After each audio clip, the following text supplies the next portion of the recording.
अल्हम्दुलिल्लाह अल्हम्दुलिल्लाहि रब्बिल आलमीन वल आक़िबतु लिल मुत्तक़ीन वस्सलातु वस्सलामु अला सय्यिदिल अंबियाइ वल मुरसलीन व अला आलिहि तय्यबीना व अस्हाबिहि ताहिरीन। अम्मा बादो फ़अऊज़ु बिल्लाहि मिनश शैतानिर रजीम। बिस्मिल्लाहिर रहमानिर रहीम।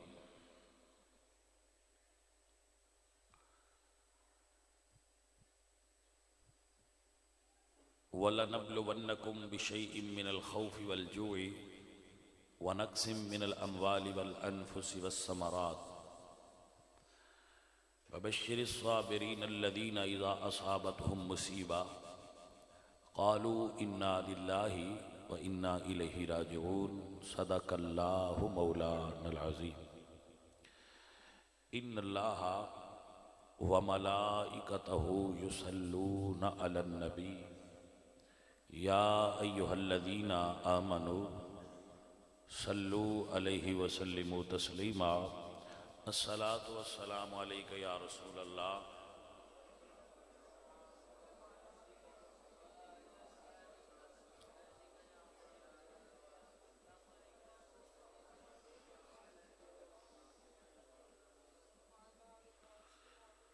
हम्द बेहद मर खुदाए पाकरा आंके ईमां दाद मुश्ते खाकरा। हजार बार बशोयम दहंज मुश्को गुलाब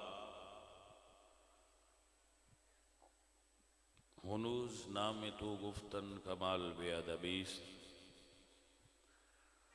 बंदाए परवरदिगारम उम्मते अहमद नबी दोस्त दारम चार यार ताबे औलाद अली मजहबे हनफिया दारम मिल्लते हजरत खलील खाक पाए गौस आजम ज़ेरे साया हर वली।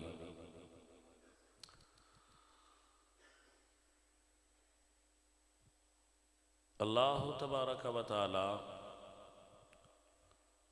जल्ल शानुहु जल्ल ज़िक्रुहु व अज़्ज़ा इस्मुहु वहदहु ला शरीक लहू दी हम्द और सनातु बाद। हुज़ूर अकरम नूर मुजस्सम शाह मदीना सुरूर क़ल्ब सीना अहमद मुज्तबा जनाब हज़रत मुहम्मद मुस्तफ़ा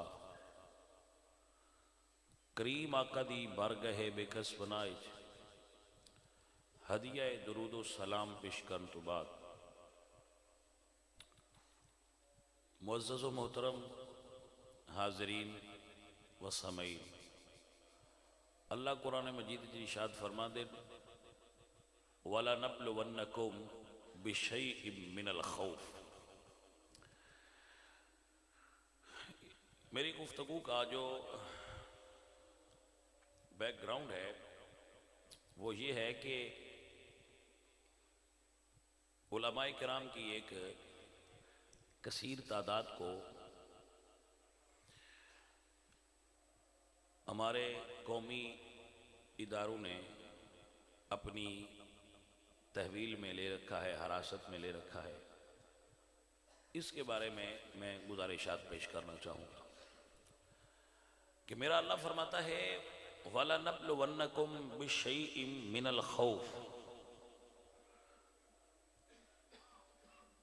तुम आजमाए जाओगे, खौफ से आजमाए जाओगे। वल जू, मैं तुम्हें भूखा रख के आजमाऊंगा। नक्सिम मिनल अमवाल, तुम्हारे माल में कमी करूंगा और आजमाऊंगा। वल अनफुसी, और तुम्हारी जान को तुम्हारी जान के एतबार से तुम्हें आजमाऊंगा कि तुम्हारी जान है, तुम्हारा वजूद है, इसको तकलीफ देकर तुम्हें आजमाऊंगा। वस्समरात, और तुम्हारे फलों में कमी लाकर तुम्हें आजमाऊंगा। तुम्हारे माल में, तुम्हारे रिज्क में कमी आएगी और तुम्हें आजमाऊंगा। मिनल खौफ वल जू, भूख, खौफ, माल में कमी, रिज्क में कमी। और जो आजमाइश पर पूरा उतरता है उसको फरमाया वबश्शिर साबिरीन अल्लज़ीना इज़ा असाबतहुम मुसीबा, जब किसी को कोई मुसीबत पहुंचे और वो सब्र करे तो सब्र करने वाले के लिए अजर है, सब्र का अजर मिलता है। और ये ऐसे वक्त जो आते हैं ये आजमाइश की घड़ियां होती हैं। तो मैं ये नुक्ता नजर रखता हूं कि उलमा को गालियां नहीं देनी चाहिए, आलिम की जबान आलिमाना होनी चाहिए।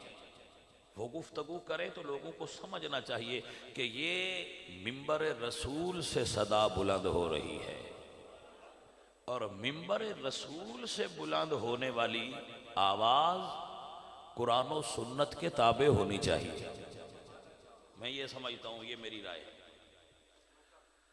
मैं ये कहता हूं कि उलमाए दीन गुफ्तगू करें तो रसूलुल्लाह की सुन्नत को मलहूज़े खातिर रख कर करें। मेरी बात से किसी को इख्तलाफ हो सकता है, ये मैं नहीं कहता कि जो मैं कहूं सब उसको मान भी लें। हमारा काम मनवाना नहीं होता, डिलीवर करना है, फोर्स करना नहीं है। अब किसी की अपनी मर्जी है, वो उसको किस रंग में लेता है। मेरा काम है बता देना। मेरा नबी फरमाता है, मेरा अल्लाह फरमाता है वक़ूलू लिन्नासि हुस्ना, जब गुफ्तगू करो तो अच्छी करो। तुम्हारी गुफ्तगू ये तयन करेगी कि तुम्हारे अंदर इल्म कितना है और हिल्म कितना है। इल्म और हिल्म दो अलग चीजें हैं, लेकिन इनका आपस में बड़ा गहरा ताल्लुक है। जब आप बोलो तो आपका इल्म, आपकी जबान से इजहार होगा कि आपके अंदर इल्म कितना है। देखिए, ये सीना जो है ना, ये बर्तन होता है। अल इनाओ यतरश्शहु बिमा फीहे, बर्तन से वही छलकता है जो उसके अंदर होता है।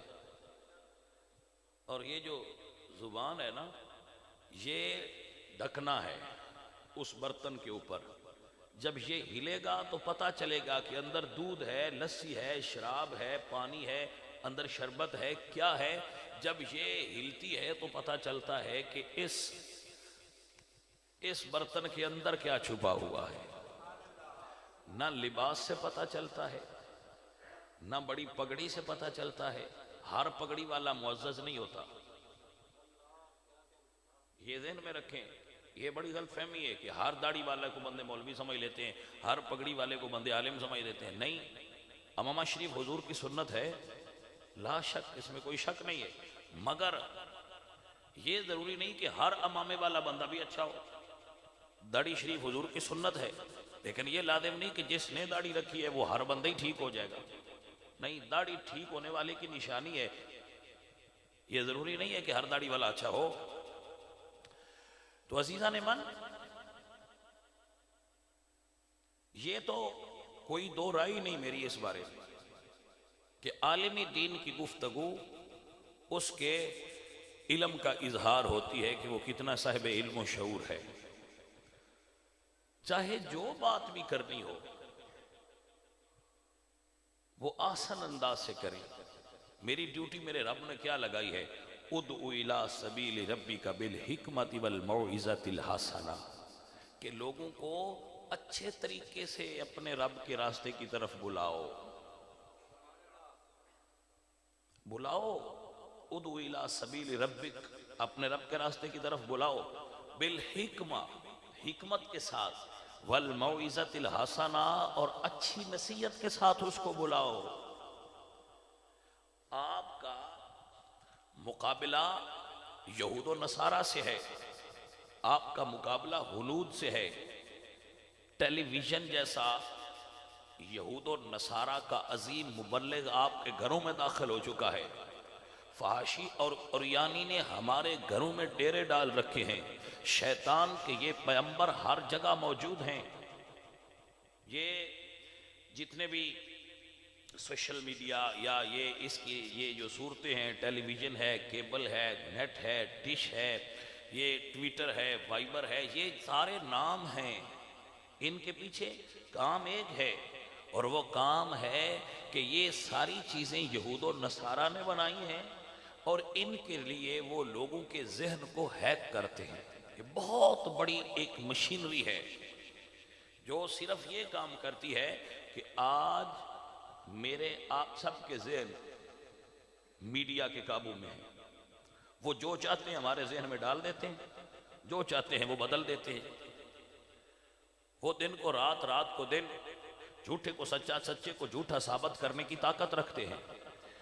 आपके पास उनसे लड़ने के लिए, उनके मुकाबले के लिए क्या है, ये हमें सोचना पड़ेगा। जैसा हथियार आपके दुश्मन के पास है वैसा हथियार आपके पास है। जवाब होगा जी नहीं है। तो अगर नहीं है तो लड़ने के लिए पहले तैयारी तो फरमा लें हजरत। आप मुझे ये बताएं कि आपके दुश्मन के पास हेलीकॉप्टर है, जहाज है, तो क्या आप जूते से जहाज को गिरा सकते हैं? जूते से जहाज का मुकाबला नहीं हो सकता। गनशिप हेलीकॉप्टर का मुकाबला जूते से नहीं हो सकता। उसके मुकाबले के लिए वैसे हथियार तैयार करो। तुम्हारे दुश्मन के पास टेक्नोलॉजी है, पहले उतनी टेक्नोलॉजी पढ़ो। हर मैदान में मुकाबले के लिए उसके मुकाबले लाओ। तो मैं ये अर्ज कर रहा था कि आलिम दीन को आसान अंदाज से गुफ्तगू करनी चाहिए,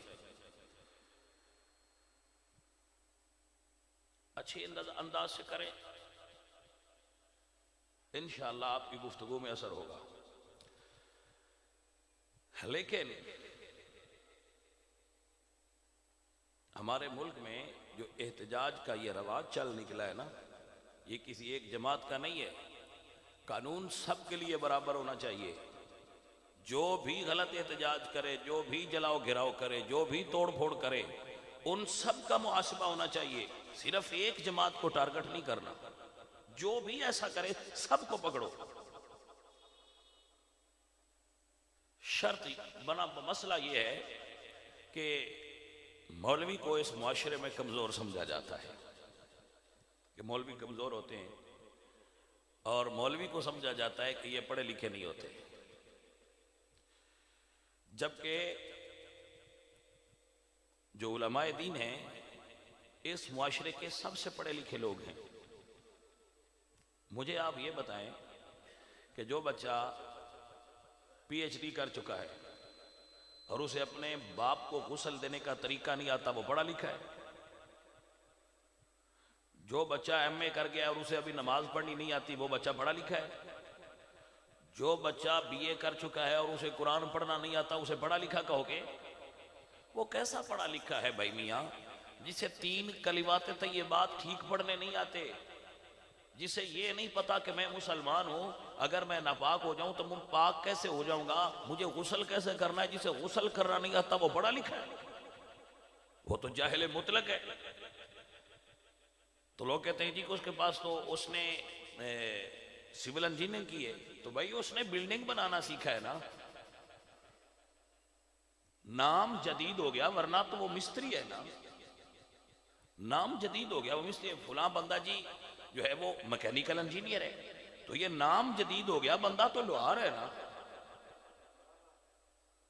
भाई। वो लोहार है ना, उसका काम है चीजों को बनाना। वो मैकेनिकल इंजीनियर है, वो चीजें ठीक करता है। तो उसको हमारे पुराने जमाने में लोहार कहते थे, आज जरा जिद्दत हो गई। जैसे पिछले जमाने में मौलवी कहते थे, अब स्कॉलर कहते हैं।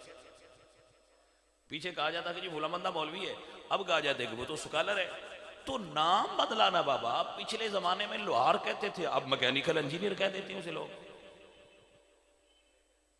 पिछले दौर में जब ये बिजली नई नई आई थी तो जो बिजली ठीक करता था उसे इलेक्ट्रीशियन कहते थे हम लोग, भाई ये बिजली ठीक करने वाला है। अब जो बिजली ठीक करने वाला है उसे इलेक्ट्रिकल इंजीनियर कहते थे। तो नाम जरा अच्छा हो गया, और वो हमारे लोगों को नाम की समझ नहीं होती, तो वो कहते कि ये बड़ा कोई बहुत बड़ा बंदा है। मैंने कहा हाँ जी बड़ा बंदा है, जरा जदीद किस्म का लोहार है, बड़ा बंदा है जी, जरा जदीद किस्म का इलेक्ट्रिशियन है। तो जो है जरा हमारे लोग हमसे कहते हैं कि मदारिस में आप क्या करते हैं, क्या बनाते हैं आप लोग। मैं पूछता हूं, मेरे सारे दोस्त पढ़े लिखे यहां बैठे हो, हमारे मुल्क में ये जो करोड़ों और खरबों रुपए के बजट से यूनिवर्सिटीज और कॉलेज चलते हैं, इन्होंने कितने साइंसदान पैदा किए। करोड़ों रुपया जो खा रहे हैं, कितनी इजादात की हैं पाकिस्तान के पढ़े लिखे लड़कों ने। कोई एक नौजवान मुझे कोई एक मिसाल दे दे, अगर वो होगी तो वो एक मिसाल अल कलील कल मादूम, जो इतना थोड़ा होता है वो तो ना होने के बराबर होता है। लाखों लोग क्रीम की सूरत में, जो क्रीम होती है ना हमारे जहनों की, अगर हमारे शहर सुखेगी में 10,000 बच्चा है तो उनमें से 100-200 मदरसे की तरफ जाता है, और वो भी वो जाता है जो सबसे लो दर्जे का होता है। जो क्रीम है वो जा रही है कॉलेज में, यूनिवर्सिटी में। तो भाई हम तो सुनिए, हम तो जो तलछट है, जो सबसे नीचे बैठा हुआ था लूला लंगड़ा, वो हमें मिला तो हमने उसे इमाम बनाया, हमने उसे इमाम बनाया। खैरात फंड और चंदे से लूले लंगड़े को लेकर इमाम बनाया। आपने करोड़ों का फंड खाया, खरबों रुपए लगाए, लेकिन बताएं तो सही, नौकरों के सिवा आपने बनाया क्या है। हमने तो नौकर पैदा किए ना, आपने बनाया क्या है। कितने आपने पैदा किए दानश्वर। पाकिस्तान में कितने दानश्वर पैदा हुए, पाकिस्तान के अंदर कितने साइंसदान यूनिवर्सिटियों ने पैदा किए। इतने बड़े बड़े नाम हैं जिनके एक पाकिस्तान की एक यूनिवर्सिटी का फंड पाकिस्तान के तमाम मदारिस से ज्यादा है।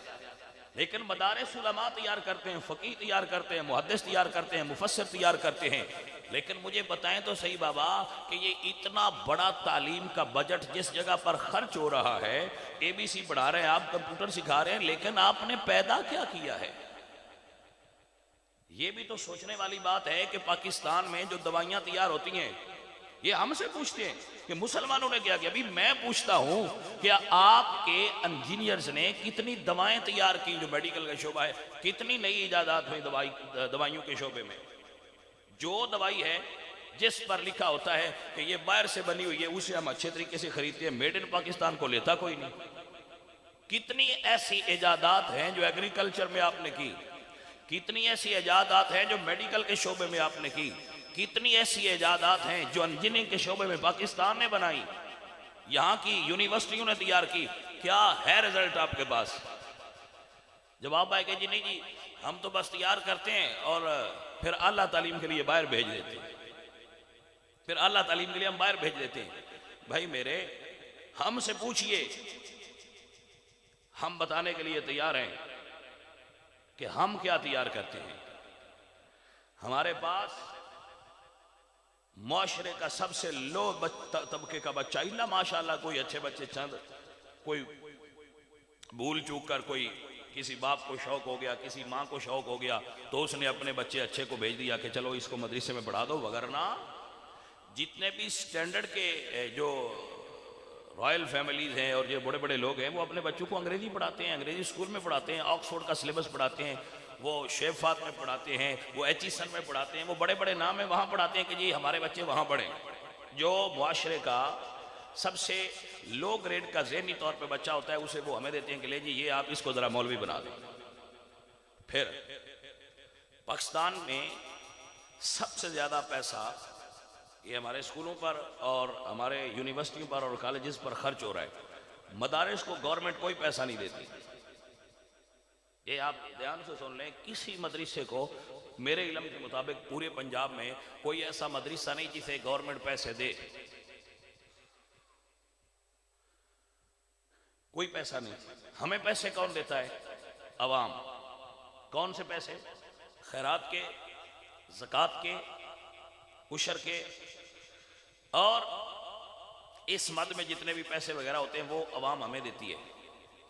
मटेरियल भी देख लें और तैयार करने वाले जो सोर्स हैं वो भी देख लें, उससे हम उलमा तैयार करते हैं।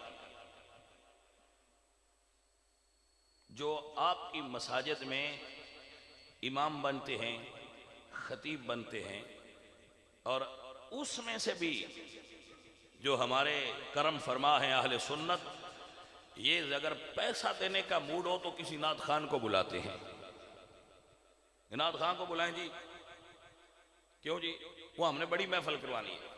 अच्छा, मैं ना मौलवी आ जाए तो महफिल छोटी होती है, बड़ी महफिल करवानी हो तो फिर आप ना नात खान को बुलाएं, क्योंकि जी हमने बड़ी महफिल करवानी है। तो बड़ी महफिल के लिए तो नात खान होना चाहिए, और नात खान भी वो होना चाहिए जिसकी कम अज कम फीस 50,000 से ऊपर हो, वो नात खान बुलाएं, क्योंकि हमने बड़ी महफिल करवानी है। कोई मौलवी बुला रहे नहीं, हमने छोटी नहीं करवानी, हमने बड़ी करवानी है। मौलवी बुलाते अगर छोटी करवानी होती तो हमने तो महफिल बड़ी करवानी है। कुछ पैसे फेंकने हैं, जरा वो बनेगा माहौल, तो वो नात खान बड़ा होना चाहिए। बड़े बड़े नात खान बुलाते हैं हम। क्या मैं आप कौम बैठी हुई है ना सारी, क्या कोई नात खान गिरफ्तार हुआ है? बड़ी बात है। आपको पता तो लग गया ना कि दीन वालों को चलो पकड़ा गया है, तो ये उनमें शामिल नहीं है। ये आपने समझा ना कि कोई उनको पकड़ो जो दीन का नाम लेते हैं, जो लोग दीन की बात करते हैं, उनको पकड़ो। पकड़ लिया, मौलवी बरादरी पकड़ी गई, चलो कुछ वो भी पकड़े गए जो नहीं थे मौलवी, कुछ मौलवी पकड़े गए, लेकिन वो कोटा पूरा हो गया। लेकिन नात खां कोई नहीं गया, एक भी नकीब कोई नहीं गया। पीरों की बहुत कम तादाद गई है, बहुत कम तादाद पकड़े गए। दीन के लिए डंडे खाए तो मौलवी, बातें सुने तो मौलवी, लेकिन जब पैसे देने की बारी आती है तो सुन्नी या कवाल को देता है या नात खान को देता है। सुन्नी का पैसा या कवालों को जाता है या नात खानों को जाता है। अब मौलवी अपने साथ ढोलकी नहीं रख सकता, ये उसकी मजबूरी है। वो रखेगा तो या कुरान रखेगा या हदीस रखेगा, मौलवी ढोलकी नहीं रख सकता, मौलवी दफ नहीं रख सकता। मौलवी मजबूर है कि जो उसने पढ़ा है वो उससे, उसका ईमान और उसका अकीदा उसको इजाजत नहीं देता कि मिंबर के साथ दो दफ वाले भी रख और इनको सुना। ये इंटरटेनमेंट के बड़े शौकीन हो गए। मौलवी का प्रॉब्लम ये है कि मौलवी जो पढ़ता है उस पर अमल की कोशिश करता है।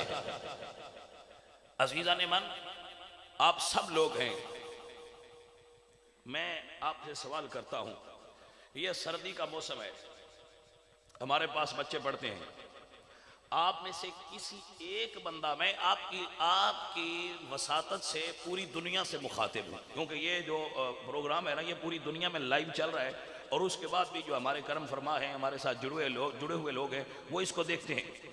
मैं आपके सामने आपकी तरफ मुंह करके ये पूरी दुनिया के लोगों से पूछता हूं कि इस सर्द मौसम में क्या किसी बंदे ने ये कहा कि शाह जी ये जो आपके पास बच्चे बच्चियां पढ़ते हैं, इनमें किसी के पास पाँव में पहनने के लिए जूती है?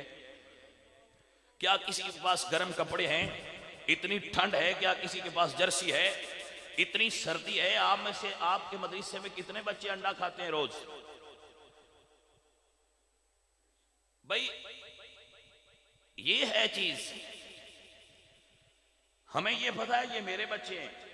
अपने बच्चों का हर कोई ख्याल करता है, उनके गर्म कपड़े होने चाहिए, उनके लिए बिस्तर होना चाहिए, उनके लिए अच्छे कमरे होने चाहिए, उनके लिए अच्छी दवाई होनी चाहिए, खुराक होनी चाहिए। ये तो सब लोग पूछते हो। क्या कभी किसी ने ये पूछा कि ये बच्चे जो आपके पास पढ़ते हैं, जिनको आपने दीन के लिए तैयार करना है, इनको किसी चीज की जरूरत है?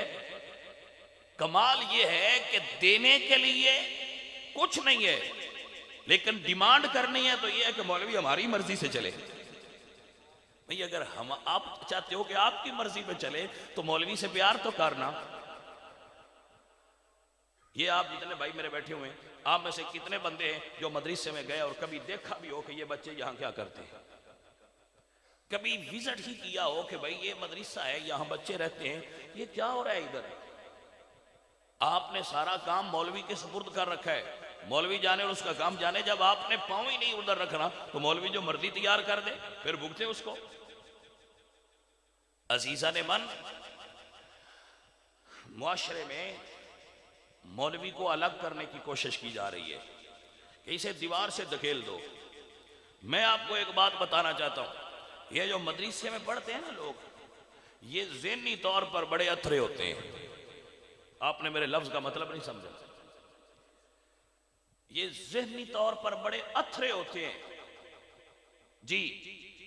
ये जब इनको दीन की ये बात सुनते हैं ना, और दीन की बात इनके ज़हन में आ जाए, तो फिर ये मरना गवारा करते हैं, हरना गवारा नहीं करते। ये मौलवी मदरसे की इसकी ये नेचर हो जाती है दीन पढ़ते पढ़ते, क्योंकि ये वो इनको जो इनके उस्ताद होते हैं वो सहाबा की बातें, नबी की बातें, फिर औलिया अल्लाह की बातें, साहिब इस्तिकामत बुजुर्गों की बातें सुनाते सुनाते इनका जहन इस तरह पे ले आते हैं, ये जहन के बन जाते हैं कि अब या तो मर जाएंगे या नबी के नाम पर जहाँ जिएंगे, हम ऐसे नहीं करेंगे। अगर आप इनको चाहते हो, जैसे इमरान खान साहब कहते हैं कि मैंने इनको कौमी दायरे में लाना है, तो जिसको दायरे में लाना हो उसके पास जाना पड़ता है। जिसको दायरे में लाना हो उसके पास जाना पड़ता है, उसकी सुननी पड़ती है। समझा कर दायरे में लाएंगे या डंडे से दायरे में लाएंगे। ये मौलवी हैं, बेड़े नहीं है कि डंडे से आप दायरे में ले आएंगे। ये मौलवी है ना, बेड़े तो नहीं है कि बेड़ों का रेवड़ है, चार बेड़े इधर की तो डंडा लगाकर उनको अंदर कर दिया। ये मौलवी है और जीते जागते हैं और आपसे ज्यादा पढ़े हुए हैं। ये जो आप कॉलेज और यूनिवर्सिटी से पढ़े हुए हैं ना, जिनको खातमुन नबीयीन का लफ्ज ठीक तरह सही प्रोनाउंसिएशन से पढ़ना नहीं आता जी। हमारे कितने सियासतदान हैं जिनको कुल शरीफ नहीं आता। हमारे कितने सियासतदान हैं जिनको सूरह कौसर पढ़नी नहीं आती। दुआए कनूत तो किसी को भी नहीं आती सिवाय चांदे की। तो जो जाहिले मुतलक है वो डंडे से इन पढ़े लिखे लोगों को दायरे में लाना चाहता है।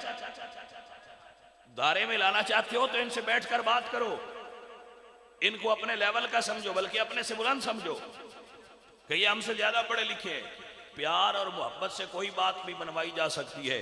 डंडे का इस्तेमाल भेड़ों पे हो सकता है, मोहम्मद के गुलामों पे नहीं हो सकता। आप मेरी बात से इख्तलाफ कर सकते हैं, एग्री कर सकते हैं कि आप ये अपनी मर्जी है। मैं अपनी राय दे रहा हूं कि अगर आप मौलवी को, तुलबा को, उलमा को और मदारिस को कौमी दायरे में लाना चाहते हैं तो इनके साथ बैठकर बात करें। सारे मौलवी एक जैसे नहीं होते। चंद तकरीबकार अगर होंगे तो उनको साइड पे लगाएं, उनके साथ जो मर्जी करें, लेकिन डंडे के साथ उलमा को और मदारिस को कौमी दायरे में नहीं लाया जाएगा। आप दहशतगर्द पैदा करेंगे, आप तकरीबकार पैदा करेंगे, आप डंडा बरदार फोर्स पैदा करेंगे, क्योंकि जुल्म को एक हद तक बर्दाश्त किया जाता है। अगर आप आलिम उलमाए दीन को, तुलबा को और मदारिस को कौमी दायरे में लाना चाहते हो तो ये अच्छी बात है, ये होना चाहिए। लेकिन आपका वजीर आजम साहेब, आपका कौमी दायरे में लाने का तरीका गलत है। डंडे से कौमी दायरे में ये दाखिल नहीं होंगे। मैं फिर कहता हूं, ये मौलवी हैं, भेड़े नहीं हैं, ये बकरियां नहीं है कि आप डंडा लगाएंगे और इनको दायरे में ले आएंगे। आपका दायरे का विजन अच्छा है, लेकिन खुदा के लिए उसका तरीका बदल दे। जिनको आपने बेगुनाह जेलों में बंद कर रखा है, पहचान करें उनकी। इस जदीद दौर में तो कीड़ी चलती हुई नजर आ जाती है। जिन्होंने बसें जलाई उनको पकड़ें, जिन्होंने दहशतगर्दी फैलाई उनको पकड़ें, उनको सजा दें। वो इस काबिल हैं जिन्होंने अमलाक को नुकसान पहुंचाया कि उन्हें अंदर किया जाए। जिन्होंने दहशत फैलाई उनको पकड़ें और अंदर करें। ये ठीक है, मैं इसके साथ हूं, अवाम आपके साथ है। लेकिन यूं सबको उठाकर अगर आपने अंदर डाल दिया तो वो आपको दुआएं नहीं देंगे, वो आपके बारे में अच्छा नहीं सोचेंगे। अगर उलमा की तजलील की गई, तुलबा को डंडे मारे गए, मदारिस को डिग्रेड किया गया, जो अपनी मदद आपके तहत चल रहे हैं, आपसे लेते कुछ नहीं, आपसे मांगते कुछ नहीं, अपनी मदद आपके तहत लाखों बच्चे पढ़ रहे हैं मदारस में। अगर आप उनको डंडा दिखाएंगे तो कहीं लाल मस्जिद वाला वो सिनेरियो फिर रिपीट ना हो जाए। लाल मस्जिद वाली जो बात है वो दोबारा रिपीट ना हो, क्योंकि मुशर्रफ ने ये गलती की, उनके मदरसे पर बम गिराए। बज़ाहिर तो वो फतह हासिल हो गई, लेकिन उसके बाद पाकिस्तान ने 60,000 लोग इस जंग में गंवा दिए, क्योंकि फिर वहां से दहशतगर्द पैदा हुए जिनके पास और तो कुछ नहीं था, लेकिन उन्होंने अपने आप को उड़ाकर बदला लिया। कभी पुलिस पर अटैक, कभी फौज पर अटैक, कभी पाकिस्तान आर्मी पर, कभी कहीं हमला, कहीं हमला, कहीं हमला, चर्च पर हमला, मसाजिद पर हमला, इमाम बारगाहों पर हमला, खानकाहों पर हमला। कोई जगह महफूज न रही उनसे, क्योंकि हमारे हुक्मरान जनाबे परवेज मुशर्रफ की नाकबत अंदेशी से उस छोटे से वाक़े को इतना बड़ा फ्लैश पॉइंट बना दिया कि पूरे मुल्क में आग लगी, जिसको हमारी पाक फौज को इतनी कुर्बानियों के बाद बुझाना पड़ा। तो खुदा के लिए अब फिर आग न लगाएं, ये ना हो कि ये मौलवी फिर भी भर जाए और आपको एक और ज़रबे अज़ब करनी पड़े फिर इनके खिलाफ। तो कब तक लड़ेंगे आप? मेरी फौज है पाकिस्तान की फौज, मैं अपनी फौज से मोहब्बत करता हूं, आप लोग फौज से मोहब्बत करते हैं, हम पुलिस से प्यार करते हैं, हम फौज से प्यार करते हैं, हमें अपने इदारों से प्यार है, हमें इस मुल्क की मट्टी से प्यार है, हमें इस वतन से प्यार है। ये वतन हमारा है, हम इसके पास मां हैं, हम इस मुल्क की हिफाजत के लिए अपनी फौज के साथ हर दुश्मन के साथ लड़ने को तैयार हैं। लेकिन खुदारा फौज को और अवाम को लड़ाइए मत। पाक फौज मेरी फौज है, हम पाक फौज के शाना बशाना खड़े हैं। हमने ये कब कहा कि दहशतगर्दों को ना पकड़ें? मैं अब भी कहता हूं कि जिस जगह पे तोड़ फोड़ हुई, किसी ने गाड़ी जलाई, मोटरसाइकिल जलाया, किसी बंदे को नुकसान पहुंचाया, उसको पकड़ें और लटका दें। जो सजा बनती है उसको, वो हकदार है, उसको देनी चाहिए। लेकिन जिन लोगों ने कभी किसी एहतजाज में हिस्सा ही नहीं लिया, वो किसी सियासी जमात का, किसी मजहबी जमात का हिस्सा ही नहीं है, आपने उनको भी उठाकर जेल में बंद कर रखा है सिर्फ इसलिए कि इसकी दाढ़ी है, ये मौलवी है। नहीं, ऐसे नहीं करें। ये हमारे मुल्क के लिए, हमारी कौम के लिए ये चीज सूदमंद नहीं रहेगी। खुदा के लिए हुकूमत वक्त होश के नाखुन ले और इसको समझे कि ये क्या चीज है और इसको प्यार से हैंडल करें। अगर आपने गलत तरीके से इसको भी हैंडल किया तो आप तो पता नहीं कब आपकी हुकूमत चली जाएगी, 4-5 साल चली जाएगी, 2 साल चली जाएगी, 4 चलेगी, 5 चलेगी, पता नहीं आप तो कब तक रहेंगे। लेकिन हमारी आने वाली नस्लें उसका कर्ज चुकाती रहेंगी। इसलिए आग ना लगाएं, आग बुझाने की कोशिश करें। रियासत मां की तरह होती है, रियासत मां की तरह होती है और मां अपने सब बच्चों से यकसा प्यार करती है। हम ये नहीं कहते कि दूसरों से नफरत करें, सबसे प्यार करें, प्यार से डील करें, मोहब्बत से डील करें। उलमाए किराम को इज्जत दें, उनको बिठाएं, जो बात आपके ज़हन में है वो उनके सामने रखें। हुजूर का गुलाम हो, जो मौलवी होगा वो इंशाल्लाह ज़रूर एग्री करेगा, और जो फिर अमन पसंदी नहीं करता और दहशतगर्दी की तरफ जाता है तो उसे उठाकर लटका दें, उसका हमारे साथ क्या ताल्लुक है। इसलिए ये खोटे और खरे की पहचान भी करें और मोहब्बत और प्यार से इस मुल्क को लेकर चलें। मैं आपसे ये बिल्कुल अपने दिल की बात शेयर कर रहा हूं कि मैं पाकिस्तान की फौज से मोहब्बत करता हूं, करता था और करता रहूंगा। हम फौज के साथ हैं। इसलिए क्यों मैं ये कहता हूं कि हम फौज के साथ हैं? इसलिए कि इस मुल्क में अगर कोई ऐसा इदारा है जो पाकिस्तान की हिफाजत का सबब है तो वो फौज है। वरना आपके मुल्क को अफगानिस्तान बना दिया जाता। अगर फौज ना होती तो आपके मुल्क को ईरान बना दिया जाता, इराक बना दिया जाता, शाम बना दिया जाता।